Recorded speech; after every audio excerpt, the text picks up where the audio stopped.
Hello everyone, welcome to my channel. हमारी आज की कहानी है जैक और समुंदर की गहराई।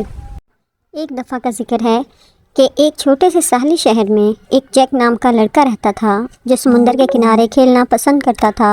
एक दिन साहिल समुंदर की तलाश के दौरान वो रेत में दबी एक इसरार शीशे की बोतल से ठोकर खा गया।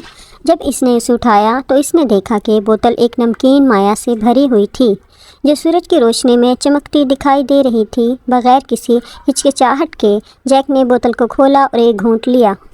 इसकी हैरत की वजह से नमकीन माया का जायका खुद समुंदर जैसा था, लेकिन मिठास के इशारे के साथ अचानक जैक को समुंदर से एक अजीब सा ताल्लुक़ महसूस हुआ। वो लहरों के बदलते हुए, लहरों के टूटने और सतह के नीचे तैरने वाली मखलूक को महसूस कर सकता था।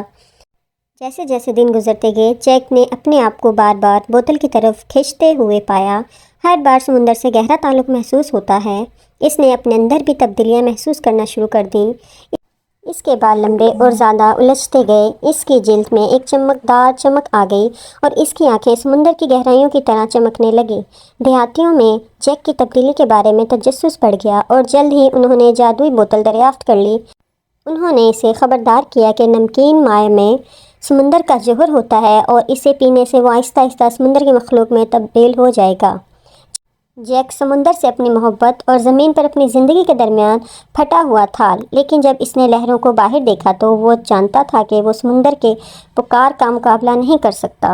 इसने बोतल से एक आखिरी घूंट लिया और ख़ुद को समुंदर की आगोश में खींचा हुआ महसूस किया। इस दिन से जैक लहरों के दरमियान रहता था। इसकी रूह समुंदर के साथ मिल गई और जब देहातियों ने समुंदर की तरफ देखा तो वो कसम खा सकते थे कि उन्होंने एक ऐसी शख्सियत को गहराई में तैरते हुए देखा जिसके बाल समुद्री सवार की तरह बहते हुए थे और आंखें सितारों की तरह चमक रही थीं। कहानी का इखलाक: मुहतात रहें कि आप क्या चाहते हैं और अपने आप से सच्चे बने। समुंदर की पुकार मोहक हो सकती है, लेकिन ज़मीन पर आपकी ज़िंदगी के साथ अपनी ख्वाहिशात को मुतवाज़न रखना ज़रूरी है। Thanks for watching my videos.